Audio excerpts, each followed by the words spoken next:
Hello everyone, कैसे हैं आप लोग। I hope you guys are doing great. Welcome back once again to our YouTube channel. So my dear student, इस साल का सबसे बड़ा वैकेंसी सबसे ज़्यादा पोस्ट के साथ निकल चुका है। अगर मैं इस साल जितना भी रिक्रूटमेंट आया है उसमें से अगर बात करूँ सबसे ज़्यादा वैकेंसी के लिहाज से, तो यह आप लोग का सबसे बड़ा वैकेंसी होने वाला है, जो कि आ रहा है फूड कॉरपोरेशन ऑफ इंडिया के तहत से, यानी कि भारतीय खाद्य निगम के तहत से यह आपका रिक्रूटमेंट आ रहा है। 5,000 से ज़्यादा पोस्ट में वैकेंसी निकला है और ये आपका भारतीय सरकार का एक डिपार्टमेंट है, राइट। अभी आप मैं अगर कुछ मंथ का बात करूं, कुछ महीना का बात करूं, तो आपको ढेर सारा गवर्नमेंट जॉब देखने को मिला है और आगे भी आप लोग को देखने को मिलेगा। ये मैं हर एक नोटिफिकेशन के साथ आप लोग को बताते चलता हूं कि अगर आप टेक्निकल या फिर नॉन टेक्निकल किसी भी फील्ड से अगर आप प्रिपरेशन कर रहे हो जॉब का, तो अभी आपके पास सबसे अच्छा क्रूशल टाइम है। सही टाइम का यूटिलाइज कीजिए और पढ़ाई कीजिए। 100% आप जॉब निकाल लोगे अगर आप सही तरीके से पढ़ोगे तो आप देख सकते हो फिर से 5,000 से ज़्यादा पोस्ट में वैकेंसी निकल चुका है food corporation of India FCI के तरफ से, जो कि जैसे मैंने कहा भारतीय सरकार का एक डिपार्टमेंट है, राइट। तो चलिए इसके बारे में हम लोग डिटेल वाइज अभी मैं डिस्कस आप लोग को करूंगा। और मैं शुरू में ही बता देना चाहता हूं, आप लोग ढेर सारा कमेंट करते हो तो मैं पहले बता देना चाहता हूं, एफसीआई का कंप्लीट गाइडेंस सीरीज में आप लोग के लिए लाने वाला हूं। गाइडेंस सीरीज में हर एक चीज बताएंगे। आप बोलेंगे सर गाइडेंस सीरीज क्या होता है, तो देखो डियर स्टूडेंट, गाइडेंस सीरीज मतलब इसका कटअप कितना गया प्रीवियस में 2-3 साल में, वो मैं आप लोगों को बताऊंगा। एग्जाम पैटर्न एफसीआई का क्या रहता है, इस बार कौन एग्जाम ले रहा है वो मैं बताऊंगा। सिलेबस क्या है वो मैं बताऊंगा। इंपॉर्टेंट बुक कौन सा है वो मैं बताऊंगा।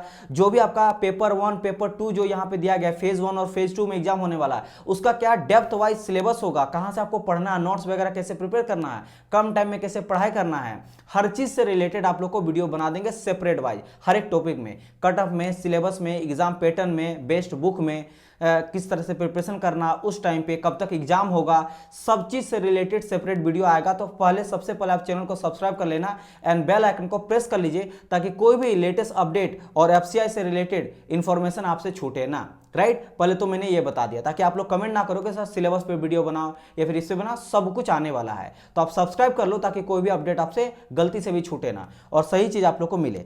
नाउ अभी हम लोग डिस्कस करने वाले हैं जो आप लोग का नोटिफिकेशन आया है, इसमें कंप्लीट मैं आप लोग को डिस्कशन करूंगा। यहाँ पे डियर स्टूडेंट, जैसे मैंने आप लोग से डिस्कस करा कि 5,000 से ज्यादा पोस्ट है और कोई भी बच्चा यहाँ पे अप्लाई कर सकता है, ठीक है। अगर आप डिग्री किए हो, जैसे आप मान लो आप बीए किए हो तो आप अप्लाई कर सकते हो, आपने बीएससी करा फिर भी अप्लाई कर सकते हो, आप बीकॉम किए हो या फिर आप बीसीए किए हो या फिर आप बीटेक किए हो या फिर कोई भी डिग्री अगर आप किए हो तो आप अप्लाई कर सकते हो। इवन टेक्निकल का भी यहाँ पे आप लोग का बहुत सारा वैकेंसी है, मैकेनिकल के लिए, इलेक्ट्रिकल के लिए, सिविल के लिए। तो टेक्निकल और नॉन टेक्निकल का खासकर ज्यादा वैकेंसी है, 4,000 के आसपास वैकेंसी, 4,000 से ज्यादा वैकेंसी जो है वो आपके बीएससी, बीकॉम, इसके अलावा हो गया बीटेक, ठीक है, बीए और कोई भी ग्रेजुएट वाले कैंडिडेट्स के लिए यहाँ पे वैकेंसी देखने को मिल रहा है। तो चलिए डिटेल में डिस्कस करते हैं, वन बाय वन करके सब चीज बताएंगे, किस तरह का वैकेंसी है, कैसा आपको सैलरी मिलेगा, जॉब सिक्योरिटी इसमें कैसा रहता है, आपको किस तरह का फैसिलिटी आपको मिलता है, वर्क कल्चर कैसा रहता है, एज क्राइटेरिया हो गया, कब से फॉर्म को फिलअप कर सकते हो, लास्ट डेट क्या रखा जाएगा, कितना फेज में आप लोग का एग्जाम होने वाला है, एग्जाम का पैटर्न क्या रहेगा, कौन एग्जाम ले रहा है, ठीक है, सिलेबस क्या होगा, इसमें एक ओवरऑल सारा ओवरव्यू मैं आप लोग को दे दूंगा। उसके बाद हम लोग डिटेल में डिस्कस करेंगे जो आप लोग का गाइडेंस सीरीज आएगा, detail wise syllabus, detail wise cut up, detail wise book, हर चीज आने वाला है। तो चलिए सबसे पहले आप देख सकते हो भारतीय खाद्य निगम और फूड कॉरपोरेशन ऑफ इंडिया के तहत से ये आप लोग का जो है रिक्रूटमेंट आया है। और यहाँ पे देख सकते हो 75 हम लोग आज़ादी का अमृत महोत्सव मनाए, उसी के 100 अवसर पे डीआरडीओ का भी वैकेंसी निकला, एसएससी जेई हो गया और आप फूड कॉरपोरेशन हो गया, और आने वाले टाइम पे और सारा वैकेंसी आप लोग के लिए आने वाला है। तो कमर बांध लीजिए और प्रिपरेशन करना स्टार्ट कर दीजिए। मैं बार बार ये चीज़ बोल रहा हूँ ताकि आप लोग ये टाइम जो मिस करोगे ना तो फिर आप लोग बहुत पछताओगे अगर अभी आप प्रिपरेशन करना स्टार्ट नहीं किए तो। इलेक्शन का भी टाइम है, पेंडेमिक भी ओवर हुआ है, तो सारे रिक्रूटमेंट आना ही आना है, इसमें तय, इसमें कोई दो राय नहीं है। सबसे पहले यहाँ पे हम लोग बात करते हैं। अच्छा पहले तो ये मैं बता देता हूँ कि सर ये फूड कॉरपोरेशन इंडिया करती क्या है। तो देखो क्या करती है, जो गवर्नमेंट होती है ना, सरकार होती है, वो एमएसपी पे खाद यानी राशन खरीदती है और राशन खरीद के एफसीआई में स्टोर करती है, ठीक है। और स्टोर करने के बाद यहां से सप्लाई किया जाता है हर एक स्टेट गवर्नमेंट को, यानी राज्य सरकार को सप्लाई किया जाता है, फिर दुकान में सप्लाई किया जाता है जो भी खाद का जरूरत पड़ता है अलग अलग स्टेट और अलग अलग सिटी वगैरह में। समझ आए कि नहीं, ये काम है इसका। तो सबसे पहली बात अगर मैं यहाँ पे बात करता हूँ तो इस तरह सर डिपार्टमेंट कैसा है, पहले मैं ओवरव्यू बता देता हूँ। तो काफ़ी अच्छा डिपार्टमेंट है, आपको फैसिलिटी बहुत अच्छा यहाँ पे मिलेगा, एकदम आपको वर्किंग टाइम फिक्स रहेगा, क्योंकि बहुत सारा ऐसा जॉब होता है जिसमें कोई वर्किंग टाइम फिक्स नहीं है। एसएससी जेईई में आप ऑफिस वर्क छोड़ने के बाद भी आपको लोग को एक लोड रहेगा, लेकिन इसमें उतना प्रेशर बिल्कुल नहीं है। आप टाइम पे जाओ, टाइम पे काम करो और ज़्यादा कोई भी वर्कलोड इस तरह का नहीं है। तो काफ़ी अच्छा फैसिलिटी आपको मिलेगा, वर्कलोड बिल्कुल कम है, फिक्स आप लोग का वर्किंग टाइम रहने वाला है। अगर बात करें सैलरी तो बहुत अच्छा आप लोग को मिलने वाला सैलरी, ग्रोथ भी काफ़ी अच्छा है, डिपार्टमेंट बहुत अच्छा है और परमानेंट नौकरी है ही, बिकॉज जैसे मैंने कहा ये भारतीय सरकार का डिपार्टमेंट है ना। अब मैं यहाँ पे बात करता हूँ ये बेसिकली क्या है। तो यहाँ पे आप देख सकते हो, अगर मैं बात करता हूँ तो ये अगर मैं बात करूँ विज्ञापन, तो विज्ञापन 2022 का विज्ञापन है एंड विज्ञापन संख्या यहाँ पे 01 है। एफसीआई और कैटेगरी 3, क्योंकि इससे पहले कैटेगरी 2 जो है वो जनरल मैनेजर के पोस्ट पे वैकेंसी आ चुका था 13 दिन पहले। यह आप लोग का कैटेगरी 3 का सारा पोस्ट है, ठीक है। चलिए एंड अब हम लोग बात करते हैं सेकंड, यहाँ पे क्या कहा गया है, जोन वाइज, ये बहुत इंपॉर्टेंट है। Zone wise recruitment for the non executive in FCI, मतलब पहली बात ये आपका नॉन एग्जीक्यूटिव पोस्ट में आप लोग का होने वाला एग्जाम। एंड सेकंड चीज, आप लोग जोन वाइज, मतलब आप एक जोन से ही अप्लाई कर सकते हो और एक क्राइटेरिया है एक जोन से और एक पोस्ट में ही अप्लाई कर सकते हो। मेरा बात समझ आया कि नहीं। इसमें जोन वाइज बात करेंगे, आपका नॉर्थ है, साउथ है, ईस्ट वेस्ट, सभी जोन में आप लोग का डिपार्टमेंट है। हर जोन पे भाई फूड को रखना ही रखना है, स्टोर करके रखना ही रखना है। हर सेंट्रल गवर्नमेंट से आता है स्टोर करके और स्टेट गवर्नमेंट को सेंड करना है, मतलब भेजना है। तो हर जगह पे आपको जोन मिलेगा, बट आप एक से ज्यादा जोन पे अप्लाई नहीं कर सकते हो, पहला क्राइटेरिया। सेकंड क्राइटेरिया, एक जोन पे एक ही पोस्ट के लिए अप्लाई कर सकते हो। अलग अलग जो भी पोस्ट है, चाहे टेक्निकल बात करो या नॉन टेक्निकल बात करो, आप एक पोस्ट में अप्लाई कर सकते हो। चलिए, ये तो चीज हो गया बेसिक चीज जो आप लोग को पता होना चाहिए। अब हम लोग यहाँ पे बात करते हैं सबसे पहले डेट्स के बारे में। तो मैं सबसे पहले यहाँ पे देखो 46 पेज का है, तो अगर इस पूरे के पूरे नोटिफिकेशन को आपको पढ़ना है तो मैं इसका पीडीएफ जो है हम लोग के टेलीग्राम ग्रुप में आप लोग को दे दूंगा, तो आप वहां से जाके देख सकते हो। तो मैं आप लोग को सबसे पहले बताता हूं डेट के बारे में, बिकॉज डेट के बारे में आपको सबसे पहले पता होना चाहिए कि सर कब से इस फॉर्म को अप्लाई मैं कर सकता हूं, ठीक है। लास्ट डेट क्या रखा गया है, एग्जाम कब तक होने वाला है, देन हम लोग डिटेल में डिस्कस करेंगे और बहुत सारी चीज के बारे में। तो ये रहा आप लोग का डेट, कहाँ गया, एक सेकेंड, जस्ट अ मिनट, ढेर सारा आप लोग का पेज है। तो ये हम लोग को डेट यहाँ पे दिखाई दे रहा होगा, टेंटेटिव शेड्यूल, और यह भी टेंटेटिव है। इसका मतलब क्या होता है सर डियर, इसका मतलब ये होता है कि इसके आसपास होने वाला है, थोड़ा कभी भी आगे नहीं होगा, इसके बाद ही होगा। तो आप ये समझ लो कि या तो इसी डेट में होगा या फिर थोड़ा 10-15 दिन, 1 महीना के गैप भी हो सकता है, मतलब ज्यादा भी जा सकता है, आगे भी बढ़ सकता है डेट, राइट। ये होता है टेंटेटिव, मतलब ट्राई करता है कि एग्जाम इसी डेट में कराए। तो सबसे पहले अगर मैं बात करूं कब से फॉर्म जो है वो स्टार्ट हो जाएगा, तो 6/9/2022 से, यानी कि 6 सितंबर से। तो आप 6 सितंबर से फॉर्म को अप्लाई करना स्टार्ट कर सकते हो 10 बजे सुबह से। एंड अगर बात करेंगे लास्ट डेट का, लास्ट डेट कब रखा गया फॉर्म को सबमिट करने का ऑनलाइन, तो ऑनलाइन मोड में रहेगा, ऑफलाइन मोड में नहीं है। तो आप लोग का 5/10 यानी कि 5 अक्टूबर आप लोग का जो है वो लास्ट होने वाला है 16, यानी कि आपका 5 बजे शाम तक, तो 4 बजे शाम तक। तो इस चीज़ का ध्यान रखना, 10 बजे से लेकर 4 बजे शाम तक, 6 सितंबर से लेकर 5 अक्टूबर तक, ये आप लोग का डेट है जो इंपॉर्टेंट आप लोग के लिए है। बात करेंगे एडमिट कार्ड सर, पहले अब ये तो जान ले कि सर एग्जाम कब होगा। तो देखो ऑनलाइन टेस्ट फर्स्ट जो टीयर होगा उसका टेंटेटिव डेट दे दिया गया मंथ ऑफ जनवरी 2023, मतलब इस साल नहीं होने वाला एग्जाम, अगला मंथ होगा। तो अगर मैं बात करूं अभी आप लोग का सितंबर चल रहा है, तो पूरा का पूरा सितंबर आप लोग के पास टाइम है, अक्टूबर पूरा का टाइम है, नवंबर पूरा टाइम है, ठीक है, दिसंबर टाइम है। तो 4 मंथ तो यहाँ पे हो गया। और चूंकि बोला गया जनवरी और टेंटेटिव डेट है, तो या तो जनवरी के लास्ट में होगा या फिर हो सकता है फरवरी भी जा सकता है।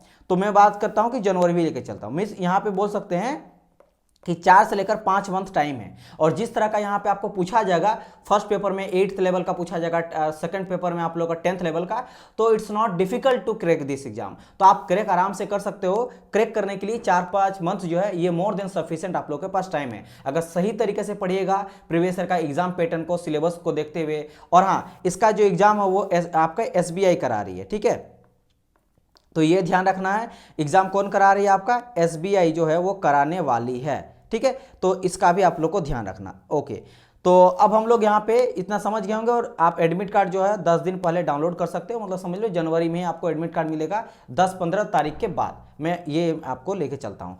फॉर्म को अप्लाई करने का यहाँ पे देख सकते हो ऑफिशियल वेबसाइट है, क्या है यहाँ पे सर, ऑफिशियल वेबसाइट www.fci.gov.in। यहाँ पे जाके आपको रेगुलर अपडेट भी मिलेगा, या फिर हमारे चैनल को सिंपली आप सब्सक्राइब कर लो, सारे अपडेट यहाँ पे मिल जाएगा। छोटा से छोटा अपडेट रहे या गाइडेंस सीरीज रहे या कैसे पढ़ना है, हर चीज़ आप लोग को मिल जाएगा। चलिए, ये चीज़ मैंने आप लोग को बता दी, इंपॉर्टेंट डेट। अब हम लोग डिटेल में डिस्कस करते हैं कि सर जी वैकेंसी जो आया है 5,000 से ज़्यादा, ये कितना किस किस डिपार्टमेंट आया है, क्या क्वालिफिकेशन मांगा गया है, एज क्राइटेरिया क्या है, ठीक है, और सिलेबस वगैरह क्या है, सब चीज़ के बारे में डिस्कस करते हैं। चलो, तो zone wise and post wise vacancy यहाँ पे आप देख सकते हो, zone wise and post wise. अच्छा हाँ, इसके बाद जस्ट जैसे मैंने कहा गाइडेंस सीरीज जो इसका स्टार्ट होने वाला है, इसके बाद जस्ट एक वीडियो आएगा जिसका इसका मैं पूरा निचोड़ बताऊंगा। जो 47 पेज है इसमें मैं क्या करूंगा, पूरा पढ़ूंगा और जो आपके लिए जो इंपॉर्टेंट है वो सब चीज़ को 10 मिनट में सब चीज़ कवर कर दूंगा, जोन वाइज भी सब चीज़ को लेके। बट अभी हम लोग देख लेते हैं जोन वाइज वैकेंसी का। अगर मैं बात करूंगा तो देखो सबसे पहले यहाँ पे नॉर्थ जोन का बात किया गया है, नॉर्थ जोन। तो नॉर्थ जोन में आप देख सकते हो सिविल इंजीनियरिंग स्टूडेंट के लिए भी यहाँ पे वैकेंसी है, ठीक है। सैलरी का बात करेंगे, काफ़ी अच्छा सैलरी, मैंने पहले कहा था आपको 34,000 के आसपास स्टार्ट होगा और 1 लाख चल जाएगा 3,000 तक, ठीक है। तो काफ़ी अच्छा आपको है और ये विदाउट रिलैक्सेशन है डियर स्टूडेंट। यहाँ पे आपको देखो यहाँ पे पे स्केल है, ये सैलरी नहीं है, जो इन हैंड सैलरी मिलेगा उसमें आपका डीए एचआरए अलाउंसेस भी ऐड होगा। तो वो सभी को अगर ऐड आप करिएगा तो आप समझो ये जेई लेवल का ही है, एसएससी जे आरआरबी जो 35,000 के आसपास है, सेम उससे 34,400 35,400 रहता है। तो यानी कि ये भी आप लोग का 45,000 50,000 तक चल जाएगा, राइट। तो सिविल हो गया, फिर आया है इलेक्ट्रिकल और मैकेनिकल का साथ में आया है, इसका भी सेम आपका सैलरी है। अगर लिमिट का कहा जाए तो मिनिमम कहा गया 18 है, और ये देख लेना ये क्रूशियल डेट है, ये डेट बहुत इंपॉर्टेंट है। लड़का ये हमेशा कंफ्यूज हो जाता है कि सर जी मैक्सिमम एज लिमिट क्या रह जाएगा, तो 1/8/2022, तो 1/8/2022 तक आपका जो है 28 मैक्सिमम एज होना चाहिए। मिनिमम कितना कहा गया, 18 कहा गया, 18 से लेकर 28 तक फॉर टेक्निकल कैटेगरी के लिए, सिविल और इलेक्ट्रिकल वाले के लिए। वैकेंसी का अगर बात करेंगे तो 22 वैकेंसी किसमें है आपके सिविल के लिए, अगर बात करेंगे इलेक्ट्रिकल मैकेनिकल का तो 8 यहाँ पे वैकेंसी है। इसके अलावा यहाँ पे पीडब्ल्यूडी के लिए भी एक वैकेंसी आपको यहाँ पे देखने को मिल सकता है, सिविल में 2 देखने को मिल सकता है, मतलब 1 है, और ईएसएम वाले के लिए भी 1 है, तो 2 वैकेंसी ऐसे देखने को मिल सकता है। चलिए फिर बात करेंगे यहाँ पे आगे क्या, स्टेनो, एक सेकंड इसको मैं मिटाता हूं। स्टेनो ग्रेड, स्टेनो अभी हम लोग एजुकेशन क्वालिफिकेशन बाद में डिस्कस करेंगे, पहले देख लो कितना वैकेंसी आया है। स्टेनो ग्रेड जिसको सी है, और यहाँ देखना पोस्ट वाइज भी ध्यान रखना कि पोस्ट कोड क्या है। सिविल वाले को पोस्ट कोड ए रखा गया है, इलेक्ट्रिकल मैकेनिकल वाले को पोस्ट कोड बी रखा गया है, और स्टेनो ग्रेड को यहाँ पे सी ग्रेड रखा गया है। इसका भी 30,000 से लेकर आपको 90,000 के आसपास आपको सैलरी मिलेगा विदाउट अलाउंसेस और बहुत सारे चीज डी एच आर को छोड़ के। इसको फिर से ऐड कर लोगे तो आपका भी 40 के आसपास आराम से बढ़ जाएगा 45 तक, ठीक है। मैक्सिमम लिमिट इसमें 25 मांगा गया, मतलब 18 से 25 मांगा गया अगर आप स्टेनो ग्रेड सेकंड में जाओगे, जो कि आपका कौन सा पोस्ट है, पोस्ट कोड सी है। इसके में वैकेंसी का बात करेंगे तो 43 रखा गया है। अब बात करते हैं सबसे ज्यादा जो वैकेंसी निकला, एक तो निकला है आपका AG3 जनरल के लिए, ठीक है, असिस्टेंट ग्रेड 3rd जनरल के लिए, जिसमें वैकेंसी का बात करेंगे तो 463 मांगा गया है, और इसमें आपको ये अगर मैं पोस्ट कोड बात करूं तो डी है। फिर अकाउंट्स में मांगा गया जिसको पोस्ट कोड ई कहा गया है, इसमें वैकेंसी 142 है। एंड अगर आप ध्यान से यहाँ पे देखोगे तो जो टेक्निकल वाला है इसमें आपका लगभग 600 वैकेंसी है। डिपोर्ट का अगर बात करेंगे तो 1000 वैकेंसी है, और हिंदी का बात करेंगे तो 36 वैकेंसी है, ठीक है। ये हो गया किसका, सिर्फ और सिर्फ नॉर्थ जोन का यहाँ पे बात किया गया। नॉर्थ जोन में सबसे ज्यादा डिपोर्ट, और इन सभी में डिपोर्ट में मैं बात करूंगा, ठीक है, या फिर आप बात करेंगे अकाउंट्स में बात करेंगे, जनरल में बात करेंगे, इन सब में जनरल में बात करेंगे, अकाउंट्स में बात करेंगे, सिर्फ और सिर्फ ग्रेजुएशन मांगा गया। आप किसी भी फील्ड से किए हो, जैसे मैंने कहा चाहे आप बीएससी किए हो, बीकॉम किए हो, बीटेक किए हो, बीए किए हो, ठीक है, बीसीए किए हो, कुछ भी किए हो, ग्रेजुएशन होना चाहिए और कंप्यूटर नॉलेज होना चाहिए। ऐसा नहीं मांगा गया कि कंप्यूटर में कोई सर्टिफिकेट, बट कंप्यूटर का नॉलेज होना चाहिए, तो you can apply this form. चलिए ये जो हो गया आपके नॉर्थ का। साउथ में भी डिस्कस कर लेते हैं। सिविल की में बात करेंगे तो 5 वैकेंसी है, ठीक है। अगर स्टेनो ग्रेड सेकंड का बात करेंगे तो 8 वैकेंसी है। जनरल का बात करेंगे तो 155 है, ठीक है। अकाउंट्स का बात करेंगे तो 107 है। टेक्निकल का बात करेंगे तो 257 है। डिपोर्ट का बात करेंगे तो 435 वैकेंसी है। यहाँ पे फिर से वही पोस्ट कोड है ACDEFG, और यहाँ पे सिर्फ यहाँ पे बी नहीं है, मैकेनिकल इलेक्ट्रिकल वाले के लिए वैकेंसी नहीं है साउथ जोन में, राइट। पे स्केल का बात करेंगे वही मैकेनिकल और इलेक्ट्रिकल, मैकेनिकल मतलब सिविल वाले स्टूडेंट के लिए वैकेंसी आप मतलब सैलरी जो मिलने वाला है वो 35,000 से लेकर 1 लाख तक जाएगा। स्टेनो ग्रेड 3 के लिए 30,000 से 90,000 तक, और ये जो जितने भी AG 3rd कैटेगरी के हैं इन सबको मिलेगा 28,200 से लेकर 80,000 के आसपास तक। मतलब अलाउंसेस HRA DRA को अगर ऐड कर दोगे तो आपका कितना बढ़ जाएगा, लगभग आपका 40 के आसपास पहुंच जाएगा सैलरी, राइट। और यहाँ पे देख सकते हो पीडब्ल्यूडी के लिए बहुत सारा वैकेंसी यहाँ पे देखने को मिल रहा है। 6 वैकेंसी है, 4 वैकेंसी है, 10 वैकेंसी है, 17 वैकेंसी है, तो सबके लिए है। चलिए आगे बढ़ते हैं। ईस्ट जोन का बात करेंगे तो ईस्ट जोन में इसी तरह आप लोग अच्छे से देख लेना।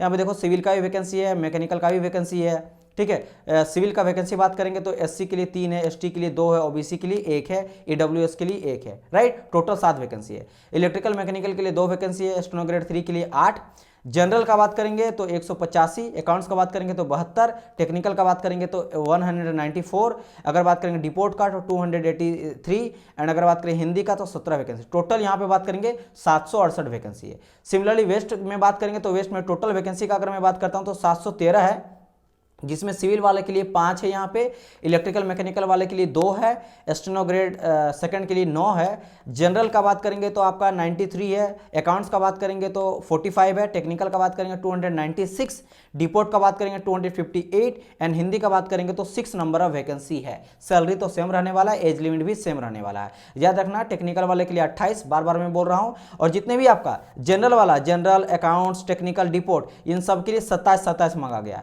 फिर 25 मांगा गया, 18 से 25 मांगा गया है स्टेनो ग्रेड सेकंड के लिए, ठीक है। 18 मिनिमम 18 सबके लिए है। और यहाँ पे विदाउट रिलैक्सेशन, ये भी ध्यान रखना, यहाँ पे एसटी एससी वाले के लिए 5 साल एक्स्ट्रा मिलेगा, ओबीसी वाले के लिए आपका 3 साल एक्स्ट्रा मिलेगा, और अगर आप फिजिकल हैंडीकैप से हो तो 10 साल एक्स्ट्रा मिलेगा, और अगर आप ST SC plus physical handicap है तो 15 साल मिलेगा। ये चीज है, तो आपको यहाँ पे रिलैक्सेशन के साथ और यहाँ पे टाइम मिल जाएगा 3 साल, 5 साल और 10 साल और 15 साल का, ठीक है। वो भी मैं आगे डिस्कस करूंगा अभी। चलिए अब हम यहाँ पे देखो नॉर्थ एंड ईस्ट जोन का बात करेंगे। नॉर्थ ईस्ट जोन का भी निकला, जिसमें नंबर ऑफ वैकेंसी टोटल बात करेंगे यहाँ पे तो 185 है, जिसमें से सिविल के लिए 4 वैकेंसी है, मैकेनिकल के लिए 2 है, स्टेनो ग्रेड सेकंड के लिए 5 है, ठीक है। अच्छा यहाँ पे 9 वैकेंसी, सॉरी ये वाला है 9 वैकेंसी सिविल का, 3 वैकेंसी मैकेनिकल इलेक्ट्रिकल का है, 5 वैकेंसी स्टेनो ग्रेड सेकंड का, general, accounts, technical, deport and Hindi का बात करेंगे तो 53, 40, 48, 15 एंड 12 नंबर ऑफ वैकेंसी है। चलिए ये जो चीज रहा आपका, राइट, ओके। नाव यहाँ पे देखो, यहाँ पे ओके, यहाँ पे चीज़ कहा गया हॉरिजॉन्टल रिजर्वेशन। यहाँ पे रिजर्वेशन तो मैंने कहा ही होगा, यहाँ पे कोई इसमें दो राय नहीं है। आगे डिस्कस करते हैं, ठीक है, ओके आगे बढ़ते हैं। यहाँ पे बहुत सारी चीज़ों के बारे में है, जैसे मैंने कहा हम लोग और एक लाएंगे जिसमें पूरा का पूरा इसका निचोड़ मैं आप लोग को बता दूंगा। रिजर्वेशन का यहाँ पे बात करा गया है, एंड यहाँ पे category disability for the post, कौन कौन सा डिसेबिलिटी वाला आप लोग यहाँ पे देख लेना, ठीक है। मैं सभी वो इंपॉर्टेंट फैक्ट के बारे में यहाँ पे बता दूंगा जो आप लोग को एकदम इंपॉर्टेंट चीज़ें हैं, उन सभी चीज़ से रिलेटेड यहाँ पे मैं डिस्कस करता हूँ। चलिए पोस्ट कोड क्वालिफिकेशन, चलिए बात करते हैं क्वालिफिकेशन का।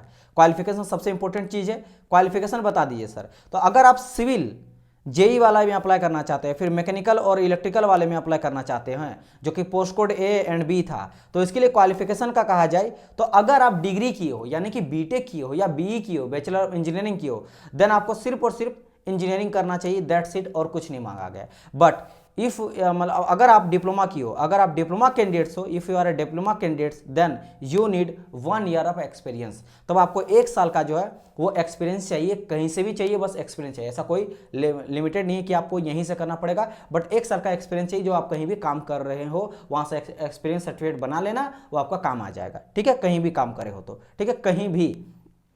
सिमिलरली मैकेनिकल इलेक्ट्रिकल का बात करेंगे तो अगर आप डिग्री की हो, देन आप या तो डिग्री होना चाहिए इलेक्ट्रिकल से या फिर डिग्री होना चाहिए मैकेनिकल से, और अगर आप डिप्लोमा की हो इलेक्ट्रिकल से या फिर मैकेनिकल से, then you need 1 year experience, आपको 1 साल का एक्सपीरियंस यहाँ पे चाहिए। अगर आप स्टेनो ग्रेड 3 के लिए जाते हो, देन यहाँ पे ग्रेजुएट डिग्री मांगा गया है विथ 40%। भाई आपका स्पीड होना चाहिए, क्योंकि यहाँ पे आपको टाइपिंग वगैरह देखना पड़ेगा, डाटा वगैरह सब कुछ लेना है ना, और साथ ही साथ यहाँ पे 40 एंड 80 वर्ड पर मिनट यहाँ पे इंग्लिश टाइपिंग होना चाहिए with short hand, and short hand भी होना चाहिए रिस्पेक्टिवली, दोनों में, मतलब इंग्लिश में भी और शॉर्ट हैंड में भी आप लोग को टाइपिंग मांगा गया है। किसके लिए? स्टेनो ग्रेड सेकंड के लिए, जो कि पोस्ट कोड सी में आता है। चलिए ये तो हो गया, ग्रेजुएशन मांगा गया, किसी भी डिग्री में आपका होना चाहिए, ठीक है। तो आप कोई भी लड़का अप्लाई कर सकता है, चाहे मैंने कहा BSc, BA, BCom, BCA, BTech वाला भी लड़का उसको अप्लाई कर सकता है। आगे डिस्कस करते हैं। बीटेक वाला लड़का तो टेक्निकल नॉन टेक्निकल दोनों भर सकता है। चलिए बात करते हैं एजी यानी कि असिस्टेंट ग्रेड 3 जनरल के रिलेटेड, जो कि पोस्ट कोड आपका डी कहा गया है। इसके लिए ध्यान दो, graduate degree in any discipline, अगर आप किसी भी डिसिप्लिन से किए हो फिर से वही आ जाता है। आप अगर बीए किए हैं या फिर बीएससी किए हैं, फिर बीकॉम किए हैं, ग्रेजुएशन में कोई आ जाता है, या फिर आप टेक्निकल में बात करेंगे बीई और बीटेक किए हैं, या फिर और कहीं से भी किए, बीसीए भी किए हैं, तो अब भी आप अप्लाई कर सकते हो, ठीक है। एंड विथ देखो यहाँ पे proficiency in use of computer, but आपको कंप्यूटर यूज करना आना चाहिए एटलीस्ट। तो आज के टाइम पे किसको कंप्यूटर और लैपटॉप यूज करना नहीं आता, सबको आता है। यहाँ पे कोई ऐसा खास सर्टिफिकेट या एक्सपीरियंस ऐसा कुछ नहीं मांगा गया है। सिमिलरली अकाउंट्स का बात करेंगे जो कि ई आपका पोस्ट कोड में आता है, इसमें भी मांगा गया है बैचलर ऑफ कॉमर्स, यहाँ पे बीएससी मांगा गया क्योंकि अकाउंट्स का बात कर रहा है ना, यहाँ बीएससी वाले मतलब बीकॉम वाले स्टूडेंट के लिए स्पेशल पोस्ट है इसके लिए, ठीक है। तो ये मांगा, फिर से कंप्यूटर का नॉलेज सब में मांगा, कंप्यूटर का नॉलेज आपको होना ही चाहिए। अगर बात करेंगे टेक्निकल में, ठीक है, असिस्टेंट ग्रेड 3 टेक्निकल का बात करेंगे जो पोस्ट कोड आपका एफ है, इसमें बीएससी मांगा गया है, या तो एग्रीकल्चर में होना चाहिए या फिर बीएससी मांगा गया है फॉर फॉलोइंग सब्जेक्ट, किसमें botany, zoology, biotechnical, biochemistry, microbiology और फूड साइंस। और आपका बीटेक वाला कैंडिडेट भी अप्लाई इसमें कर सकता है, बीटेक और बी होना चाहिए फूड साइंस में, और फूड एंड टेक्निकल में या एग्रीकल्चर इंजीनियरिंग में या फिर बायोटेक्नोलॉजी में फ्रॉम किसी भी एक इंस्टीट्यूट में, ऑब्वियसली बात है एआईसीटी से अप्रूव इंस्टीट्यूट होना चाहिए, और साथ ही साथ जैसे मैंने कहा कंप्यूटर का नॉलेज होना चाहिए।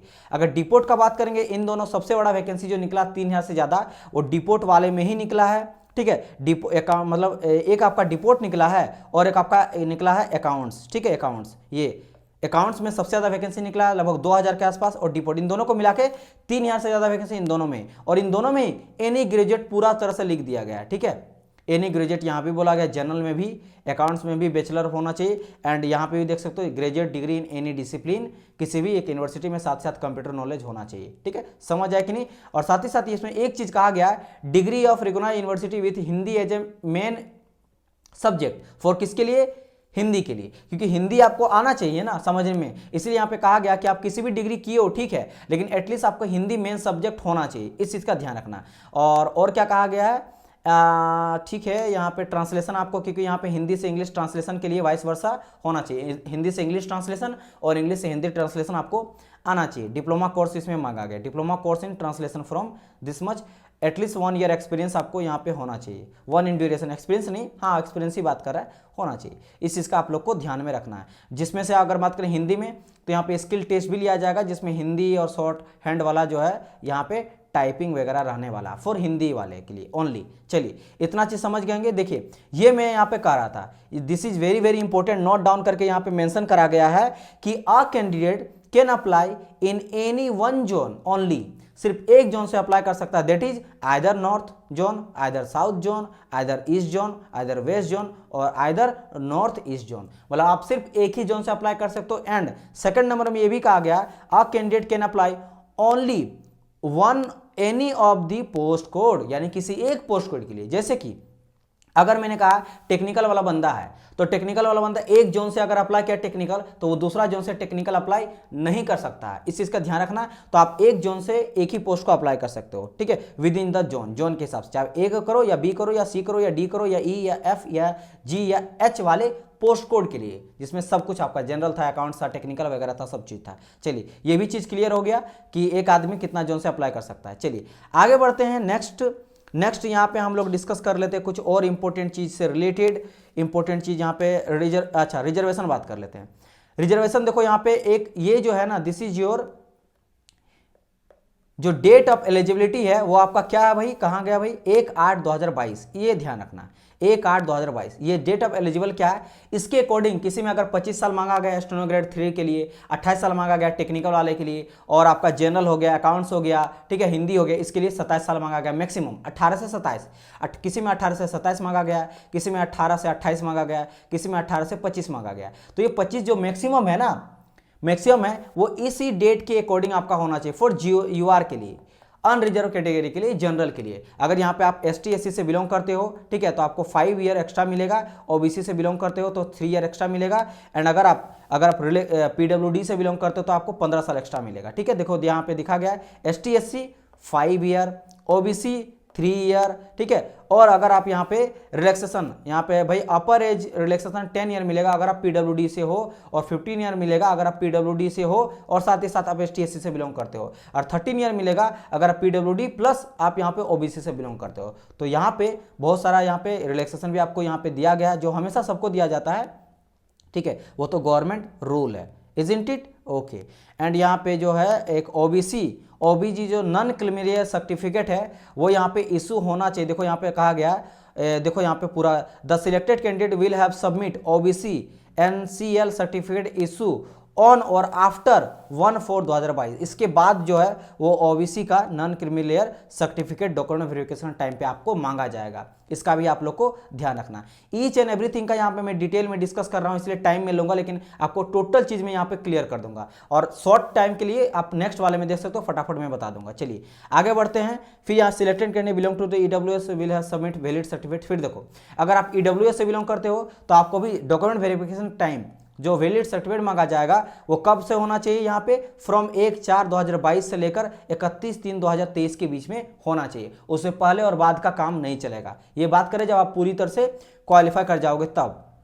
Okay, as relaxation in case of widow divorce women, ठीक है, और women judiciary separated who are not remarried in up to 35 year, 38 year, 40 year up to unreserved BSC ST SC. अच्छा, उसको ओबीसी और ST SC वाला जो है respective आपको वहाँ पे एज रिलैक्सेशन मिलने वाला। अगर आप विडो हो या फिर विडो वुमेन हो या फिर सेपरेटेड हो बट शादी सेकंड बारी नहीं की हो, ठीक है, तलाक होने के बाद, उस तरह केस में यहाँ पे कहा गया है। चलिए बाकी यहाँ पे सभी चीज़ इतना खास कोई इंपॉर्टेंट है नहीं, और बहुत सारा डिटेल है क्योंकि 46 पेज है, तो मैं आप लोग को सब चीज़ बताऊँगा जो कि इंपॉर्टेंट है। और चलिए यहाँ पे और कुछ नहीं कहा गया, आगे बढ़ते हैं। नेक्स्ट हम लोग इंपॉर्टेंट देख लेते हैं। चलिए, now we are going to discuss about the selection process of this exam. क्या होने वाला सर सिलेक्शन प्रोसेस, वो बताइए। तो अगर मैं यहाँ पे सिलेक्शन प्रोसेस का बात करता हूँ डियर, देखो यहाँ पे सिलेक्शन प्रोसेस, तो जैसे मैंने कहा ये आपका ऑनलाइन टेस्ट होने वाला है। पैटर्न ऑफ एग्जामिनेशन कैसा होने वाला, ऑनलाइन सीबीटी बेस्ड में टेस्ट होने वाला है।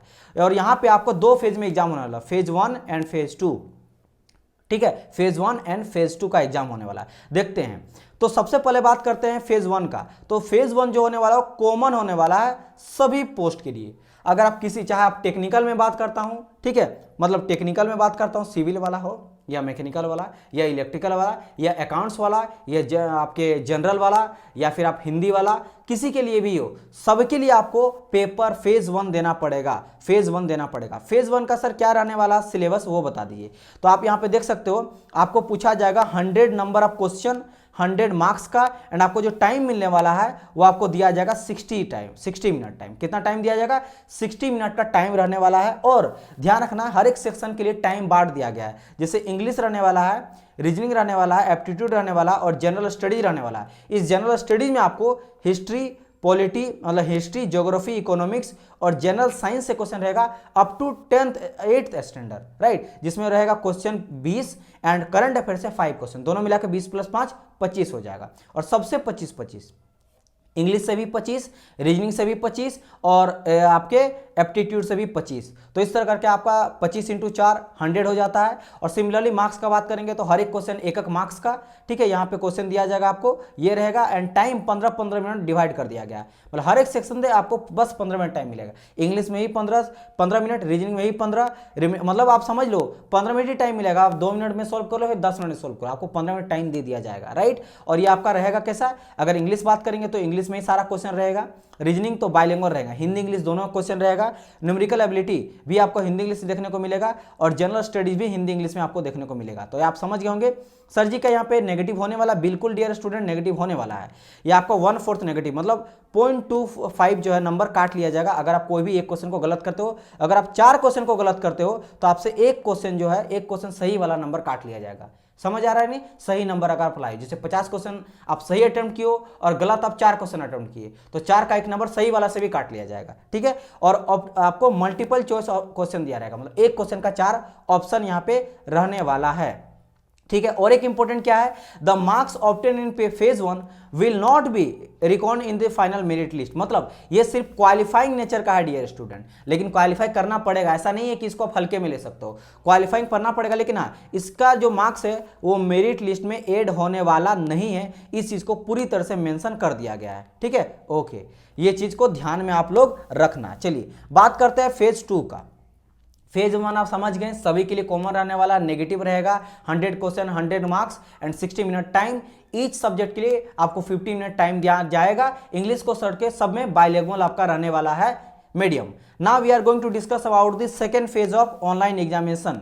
तो अगर मैं सेकंड फेज का बात करूं तो सेकंड फेज में फिर से 2 एग्जाम होना है, ठीक है, पेपर 1 और पेपर 2। हाँ, किसी किसी के लिए देखो फेज 2 में ना 3 एग्जाम होने वाला है, कितना होने वाला है, अगर मैं बात करूंगा पेपर होने वाला 1, पेपर होने वाला है 2 एंड पेपर होने वाला 3, 3 एग्जाम होगा। क्या सबको 3 देना पड़ेगा? नहीं, किसी को एक ही सिर्फ देना है, किसी को 1 और 2 देना है और किसी को सिर्फ 3 देना है। तो डिस्कस करेंगे किसको किसको कैसा देना है। तो चलिए डिस्कस करते हैं। जैसे अगर आप टेक्निकल सेक्टर से हैं, जैसे सिविल से, मैकेनिकल या इलेक्ट्रिकल से, जो कि पोस्ट कोड ए और बी में आता है, तो आप लोग को 2 पेपर देना पड़ेगा, पेपर 1 और पेपर 2। अभी पेपर 1 2 का मैं डिस्कस करूंगा सिलेबस, पहले समझो सिर्फ पेपर 1। ये पेपर 1 पहला का नहीं बात करो, फेज 1 था। फेज 1 जब आप पार कर लिए, क्वालिफाइंग कर लिए, उसके बाद आप यहां आ गए पेपर 2 में, फेज 2 में। तो फेज 2 में भी आपको पेपर 1 और पेपर 2 देना पड़ेगा। समझ आया कि नहीं? ये चीज का ध्यान रखना। और दोनों का दोनों सिंगल सीटिंग में आप लोग का होने वाला है, एक ही सीटिंग में दोनों का एग्जाम हो जाएगा।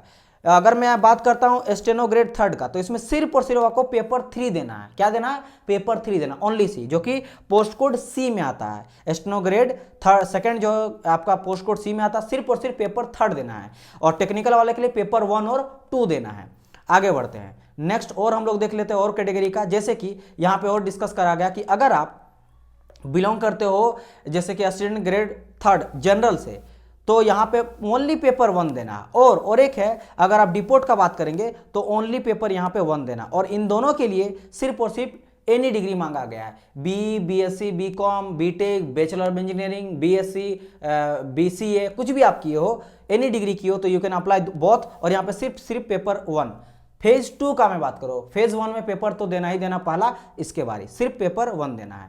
अगर आप अकाउंट्स में जा रहे हो तो आपको फर्स्ट और सेकंड फिर से देखना है, टेक्निकल जैसा फर्स्ट एंड सेकंड। लेकिन यहाँ पे टेक्निकल है तो आपको, अकाउंट्स है तो आपको बीएससी का पूछा जाएगा, टेक्निकल है आपको वहां पे ट्रेड का पूछा जाएगा। ठीक है, फिर बात करेंगे टेक्निकल के लिए, असिस्टेंट ग्रेड टेक्निकल के लिए तो पेपर 1 और 2 देना है। सिमिलरली हिंदी के लिए तो पेपर 1 और 2 देना। मतलब क्या समझे सर? अगर मैं बात करूंगा आपका जो स्टेनो ग्रेड 2 है, उसके लिए सिर्फ और सिर्फ पेपर 3 है।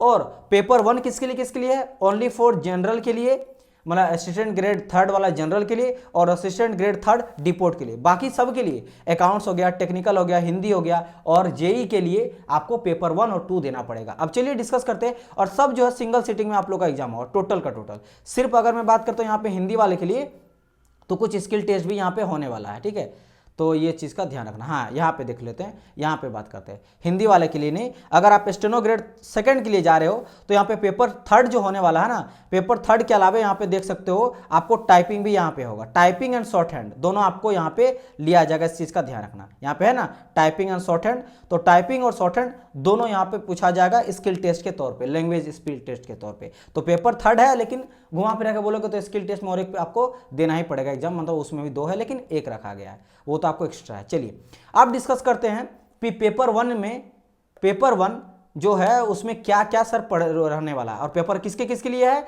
ए के लिए, बी के लिए, डी के लिए, ई के लिए, एफ, जी, एच के लिए। याद रखना, यहाँ पे सी गायब है। सी में क्या था सर? स्टेनो ग्रेड आपका 2 था। मैं एक बार आपको दिखा देता हूँ, स्टेनो ग्रेड 2 था। देखो ये आपका पोस्ट कोड सी में किस क्या कौन आ जाता है? पोस्ट सी में अगर बात करेंगे स्टेनो ग्रेड आपका 2 आ जाए, जिसमें पेपर 3 ओनली है, पेपर 1 भी नहीं है, पेपर 2 भी नहीं है, वही यहाँ पे का, बाकी सबको देना पड़ेगा पेपर 1। तो पेपर 1 में जो है क्या है, पेपर आपका सी को छोड़ के, ठीक है, पोस्ट कोड सी को छोड़ के, तो इसमें आपका पेपर 1 में रहने वाला 120 मल्टीपल चॉइस क्वेश्चन रहने वाला है। 90 मिनट आपको टाइम देने वाला है। 120 क्वेश्चन, 120 मार्क, हर एक क्वेश्चन एक मार्क करेगा, 90 मिनट टाइम मिलेगा यहाँ पे, इस चीज़ का आपको ध्यान में रखना है। और यहाँ पे क्या कहा, will be negative marking for 1/4 of this. फिर से यहाँ पे 0.25 नंबर आपसे काट लिया जाएगा अगर आप एक क्वेश्चन को गलत करते हो। 4 क्वेश्चन को गलत करते हो तो सही एक क्वेश्चन का जो नंबर लाते हो उसको काट लिया जाएगा। नेगेटिव मार्किंग है इसमें भी। एंड अगर बात करेंगे पेपर 2 का, पेपर 2 में क्या पूछा जाएगा, तो पेपर 2 में आपको 60 क्वेश्चन रहा जाएगा एंड आपको मिलेगा मैक्सिमम मार्क्स 120, मतलब हर एक क्वेश्चन 2 मार्क्स का होने वाला है। और अब बात करेंगे सर पेपर 2 किसके किसके लिए होगा, अगर आप ध्यान दोगे तो पेपर 2 का अगर मैं बात करता हूं तो यहाँ पे फिर से ए बी सी को छोड़ के सबके लिए पेपर 2 है। और आपका एक था पेपर 3 ओनली होगा स्टेनो ग्रेड 3 के लिए, बाकी पेपर और हाँ इन फेज 2 का यहाँ पे बात करा पेपर 2। एंड पेपर 3 बात करेंगे तो 120 क्वेश्चन आने वाला, 120 मार्क्स का, हर एक क्वेश्चन एक मार्क का रहेगा। यहाँ आपको 90 मिनट मिलेगा और यहाँ पे नेगेटिव रहेगा सबके, और यहाँ पे 60 मिनट रहेगा। तो आप यहाँ पे मैंने आपको बता ही दिया पेपर 1 जो है सबको देना है, सिर्फ स्टेनो ग्रेड 2 को छोड़ के। पेपर 2 का अगर मैं बात करूंगा तो पेपर 2 आपको याद होगा कि एक तो आपका जो steno grade that is your कौन कौन सा था मैं आपको दिखाता हूँ, 2 को छोड़ के पेपर 2 देना है। जैसे कि पेपर 2 यहाँ पे यहीं पे था। देखो पेपर 1 सिर्फ था जनरल के लिए, ठीक है। पेपर 1 किसके लिए था, एक सेकंड में अलग कलर से यहाँ दिखाता हूँ। पेपर 1 था यहाँ पे जनरल के लिए और पेपर 1 था यहाँ पे डिपोर्ट के लिए। तो इन दोनों को पेपर 1 नहीं देना, बाकी को अकाउंट्स हो गया, टेक्निकल हो गया, हिंदी हो गया और जेई वाला हो गया, उन दोनों को पेपर 2 भी देना है। और उस पेपर 2 में क्या पूछा जाएगा, यहाँ पे पेपर 2 में 60 क्वेश्चन, अभी क्या पूछा जाएगा वो तो नहीं है, लेकिन हाँ क्या रहने वाला, 60 क्वेश्चन रहने वाला, 60 मिनट का, हाँ, और 120 मार्क्स का नेगेटिव रहने वाला है। और पेपर 3 में 120 का, जो सिर्फ और सिर्फ स्टेनोग्रेड सेकंड के लिए देना है। पेपर 3 ओनली एक सी कैटेगरी के लिए, सी पोस्ट के लिए, पोस्ट कोड के लिए। चलिए अब डिस्कस करते हैं पेपर 1 में क्या क्या रहने वाला है, पेपर 1, पेपर 2 और पेपर 3 में। पेपर 1 में बात करेंगे, जैसे मैंने कहा 120 क्वेश्चन रहने वाला है, 90 मिनट आपको टाइम मिलेगा, नेगेटिव मार्किंग रहने वाला है। इसमें से आपको इंग्लिश पूछा जाएगा 25 मार्क का, रीजनिंग पूछा जाएगा 25 मार्क का, न्यूमेरिकल एबिलिटी पूछा जाएगा 25 का, एंड जनरल स्टडीज से आपको geography, history, economics 25 question, and general science up to 10th। इससे पहले याद करो पेपर जो 1 था, जो फेज 1 था, फेज 1 जिसको सबको देना, हर एक कैटेगरी का जितना पोस्ट है, जितना भी वैकेंसी निकला 5000 से ज़्यादा सबको देना है। सबके लिए आपका सिलेबस सेम था, बट वहाँ पे general science up to 8th मांगा गया है, 8th क्लास तक का, मतलब बहुत आसान, लेकिन यहाँ पे अप टू 10th कर दिया गया। 10 क्वेश्चन रहेगा, करंट अफेयर से 5 और कंप्यूटर से 5। पहले कंप्यूटर नहीं था, यहाँ पे बस कंप्यूटर ऐड हो गया, बाकी सब यहाँ पे कॉमन था, current affair, general studies, science, aptitude, reasoning और इंग्लिश, राइट। तो यहाँ से 45 क्वेश्चन रहने वाला है, क्योंकि 25 हो गया आपका जनरल स्टडीज से, 10 क्वेश्चन हो गया आपका साइंस से, 5 क्वेश्चन है करंट अफेयर से और आपका 5 क्वेश्चन हो गया आपके कंप्यूटर से। तो और सब हर एक क्वेश्चन एक मार्क का रहने वाला है। तो 25 question 25 mark, 25 question 25 mark, 45। Bilingual आपको मिलेगा बस इंग्लिश को छोड़ के, इंग्लिश जो रहेगा वो इंग्लिश में ही रहने वाला, बाकी सब बाइलिंगुअल, दोनों हिंदी इंग्लिश में आपको क्वेश्चन मिलेगा। और सब में फिर से टाइम बांट दिया गया 20-20 मिनट करके, ठीक है। चाहे रीजनिंग रहे, इंग्लिश रहे, एप्टीट्यूड रहे और जनरल स्टडीज रहे, आपको यहाँ पे 20-20 क्वेश्चन, 20 मिनट टाइम मिलेगा बस। हाँ, जनरल स्टडीज के लिए यहाँ पे आपको 30 मिनट मिलेगा, क्योंकि यहाँ पे कंप्यूटर, साइंस, करंट अफेयर और जनरल स्टडी तीनों का क्वेश्चन सोल्व करना है, और यहाँ पे 45 क्वेश्चन भी है। तो ये हो गया पेपर 1 का। अब बात करते हैं पेपर 2 का सिलेबस। और पेपर 1 किसको किसको देना है आपको याद है, अभी तक पेपर 1 जो है सिर्फ स्टेनोग्रेड 3rd को छोड़ के आपको सबको देना था पेपर 1, ठीक है। स्टेनोग्रेड 3rd ने स्टेनोग्रेड 2nd, पोस्ट कोड सी के लिए। और अगर मैं यहाँ पे बात करता हूँ पेपर 2 का, तो पेपर 2 60 मिनट का होने वाला है। पेपर 2 किसके किसके लिए होने वाला भाई पेपर 2, तो देखो यहाँ पे जेई वाले के लिए होने वाला, या तो आप इलेक्ट्रिकल सिविल से हो या मैकेनिकल वाले को यहाँ पे आपको देना पड़ेगा, राइट। एंड अगर बात करेंगे और किसको देना है यहाँ पे, और असिस्टेंट ग्रेड 3rd अकाउंट्स के लिए, या फिर आप असिस्टेंट यहाँ पे जो है, एक सेकंड, यहाँ पे 60 क्वेश्चन, हाँ एग्रीकल्चर, बोटनी, जूलॉजी जो मांगा गया है, यानी कि असिस्टेंट ग्रेड 3rd टेक्निकल के लिए। तो जो आपका अकाउंट्स के लिए या टेक्निकल के लिए या फिर हिंदी वाले के लिए, ठीक है। हिंदी के लिए यहाँ पे कहा गया, कहाँ पे है, लिटरेचर ऑफिशियल लैंग्वेज जो हिंदी वाला है, ठीक है, हिंदी के लिए यहाँ पे दिया जाएगा। चलिए पहले इसका देख लेते हैं। तो ये आप लोग का हो गया क्या, पेपर 1, पेपर, एक सेकंड भाई। तो यहाँ पे मैंने पेपर 1 के फेज़ 1 हो गया, फेज़ 2 का पेपर 1 मैंने बता दिया आप लोग को पूरा अच्छी तरह से। पेपर 1 हो गया, पेपर 1 का मैंने बता दिया क्या क्या रहने वाला भी है, ये भी मैंने डिस्कस कर दिया, ठीक है। अच्छा थोड़ा देख लेते हैं टेक्निकल का क्या सिलेबस होने वाला है। तो टेक्निकल का सिलेबस देख सकते हो, सिविल वाले के लिए पूरा का दिया है, building material, surveying, soil mechanics, estimation and costing, evolution, transportation engineering, environment and structural engineering यहाँ पे है, ठीक है। डिटेल में हम लोग डिस्कस करेंगे, डोंट वरी, हर एक सेक्शन से कैसा क्वेश्चन पूछा गया कैसा नहीं, सेम यहाँ पे। और यहाँ पे है कंक्रीट टेक्नोलॉजी, आरसीसी हो गया, design and steel design and आएगा, सिलेबस आएगा, डोंट वरी टेक्निकल का। यहाँ पे देखो इलेक्ट्रिकल मैकेनिकल वाले के यहाँ पे टोटल यहाँ पे दिया गया है, ठीक है। इलेक्ट्रिकल मैकेनिकल कॉमन रहने वाला है, तो यहाँ पे मिक्स कर दिया गया। जैसे देख सकते हो basic concept, concept of current, voltage, power, energy unit, circuit law, AC fundamental, ये हो गया इलेक्ट्रिकल वाला। और मैकेनिकल वाला बात करोगे तो देखो theory of machine, machine design, engineering mechanics, strength of material, यहाँ थर्मल इंजीनियरिंग हो गया, आरएससी हो गया, एचएमटी हो गया, ये सब चीज़ जो पूछा गया है, राइट। समझ आया कि नहीं, चलिए ये चीज़ सभी दिया गया है। अकाउंट्स ग्रेड 3rd के लिए, अकाउंट्स के लिए बात क्या कहा गया कि बेसिक अकाउंटिंग कॉन्सेप्ट आपको पूछा जाएगा, बुक से मतलब अकाउंट से क्वेश्चन रहने वाला है। सर्विस टैक्स हो गया, इनकम टैक्स हो गया, है ना, इस सब से क्वेश्चन रहने वाला है। अगर ऑडिटिंग में बात करेंगे, ऑडिटिंग का मेथड आपसे पूछा जाएगा, कॉन्सेप्ट पूछा जाएगा, इंटरनल एक्सटर्नल ऑडिट कंपनीज वगैरह आपसे पूछा जाएगा, ठीक है। इसके अलावा कुछ कमर्शियल लॉ से रिलेटेड आपको क्वेश्चन पूछा जाएगा, बेसिक कॉन्ट्रैक्ट एक्ट पूछा जाएगा, बेसिक कंपनी का एक्ट पूछा जाएगा, बेसिक्स जो सेल्स और गुड्स एक्ट होता है वो पूछा जाएगा, नेगोशिएटिंग इंस्ट्रूमेंट एक्ट पूछा जाएगा, और बेसिक कंप्यूटर से रहने वाला क्वेश्चन जैसे ऑपरेटिंग सिस्टम हो गया, ब्राउजिंग हो गया, email, memory, internal external portal chats हो गया, ऑफिस वर्ड हो गया, जैसे पावर पॉइंट हो गया, एक्सेल हो गया, ठीक है। ये सब नेटवर्क से क्वेश्चन रहने वाला, किसके लिए? अकाउंट्स के लिए। अगर बात करेंगे असिस्टेंट ग्रेड थर्ड टेक्निकल के लिए कौन सा कैसा सिलेबस होने वाला है, तो आपको एग्रीकल्चर से क्वेश्चन रहेगा, बॉटनी से क्वेश्चन रहेगा, जूलॉजी से, केमिस्ट्री से, फिजिक्स से क्वेश्चन रहने वाला है, जिसमें से देख सकते हो स्टैटिक ऑफ इंडियन एग्रीकल्चर, ठीक है, और एलिमेंट्री यहाँ पे पूछा गया क्या भाई, एनाटोमी, फिर plant protection, agriculture economy, botany से cell biology, tissue, organ system, genetics, plant classification, diversity, ecology, life process, photosynthesis, respiration, circulation, मतलब साइंस वाला सेक्शन 10th वाला ही। जूलॉजी का बात करेंगे तो एनिमल सेल हो गया, टिश्यू हो गया, ऑर्गन सिस्टम हो गया, हेरिडिटी हो गया, वेरिएशन हो गया, animal classification, micro organism, insect, ये सब चीज़ पूछा जाएगा। केमिस्ट्री से बात करेंगे तो केमिकल बॉन्डिंग और ऑर्गेनिक केमिस्ट्री, बेसिक एल्गी, एल्केन, ये सभी एल्काइन हो गया, ठीक है, एल्कोहल हो गया, एल्डिहाइड्स हो गया, इनऑर्गेनिक केमिस्ट्री हो गया, केमिस्ट्री इन एवरीडे लाइफ हो गया, और फिजिक्स से measurements, basic physics, light and electricity से क्वेश्चन जो आपका रहने वाला है। राइट, समझ आया कि नहीं? टोटल डिस्कस मैंने आप लोग को यहाँ पे कर दिया। चलिए देखो पेपर थर्ड का बात करते हैं। पेपर थर्ड का आ जाए जो सिर्फ और सिर्फ स्टेनो ग्रेड सेकंड के लिए होने वाला है। इसमें आपको जनरल इंग्लिश पूछा जाएगा 30 मार्क का, 30 क्वेश्चन का, 25 मिनट टाइम मिलने वाला है, और इंग्लिश लैंग्वेज में रहेगा आपको क्वेश्चन। अगर बात करें जनरल अवेयरनेस का तो 30 question, 30 marks, 20 minute, by language Hindi English में क्वेश्चन आने वाला है। रीजनिंग से अगर बात करेंगे तो 30 क्वेश्चन, 30 मार्क्स, 25 आपका मिनट, एंड बायलैंग्वेज रहेगा। और कंप्यूटर से भी क्वेश्चन आने वाला है, MS एक्सेल से, पावर पॉइंट से, इसके अलावा बात करेंगे MS वर्ड से और इंटरनेट से। 30 क्वेश्चन रहेगा, 30 मार्क्स का, 20 मिनट, बायलैंग्वेज रहेगा। और टोटल बात करेंगे तो 120 क्वेश्चन, 120 मार्क्स और 90 मिनट आपका रहने वाला है।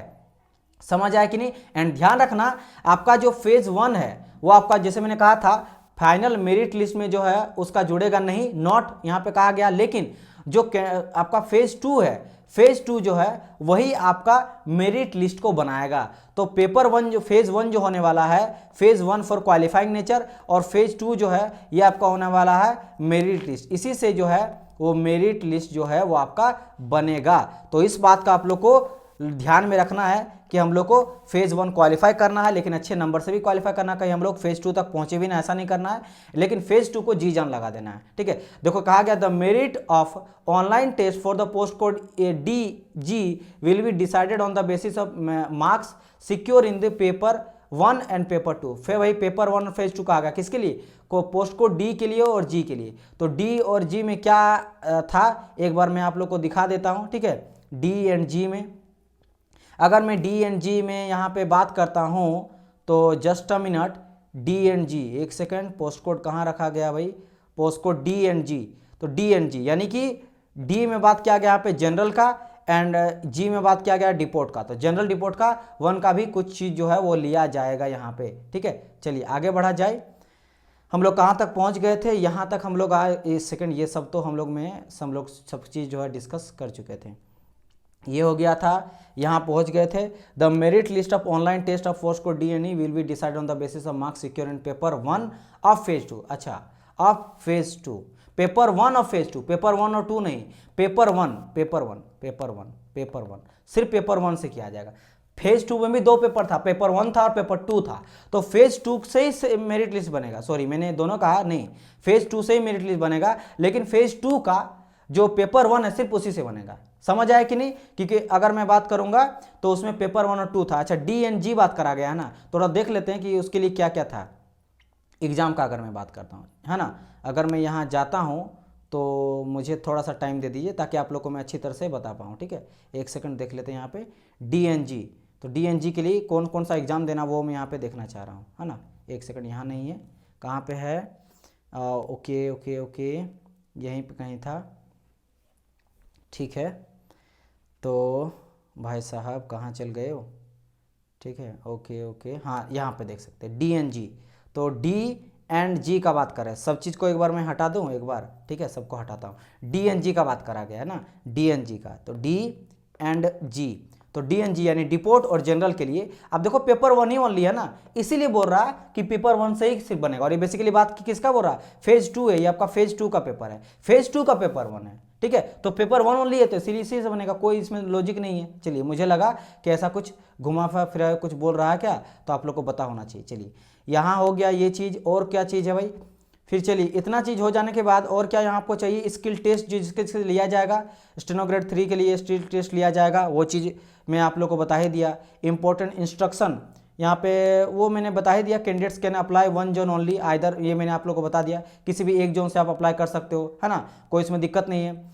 आइडेंटिफिकेशन भाई, जनरल इंस्ट्रक्शन क्या है, इंडियन होना चाहिए, है ना, ये सभी चीज़ होना, सभी चीज़ आपको प्रूफ होना चाहिए, डॉक्यूमेंट वगैरह, एजुकेशन क्वालिफिकेशन आपका होना चाहिए, ये सभी चीज़ यहाँ पे है, ठीक है। और यहाँ पे देखो जोन वाइज जहाँ पे आप जॉब करोगे ना, वो चीज़ यहाँ पे जो है वो दिया गया है। यहाँ पे क्या दिया गया है, स्टेट, यूनियन टेरिटरी, और कहाँ कहाँ आपका सेंटर पड़ेगा, एग्जाम सेंटर, तो ये सभी एग्जाम सेंटर से रिलेटेड यहाँ पे बात करा गया है।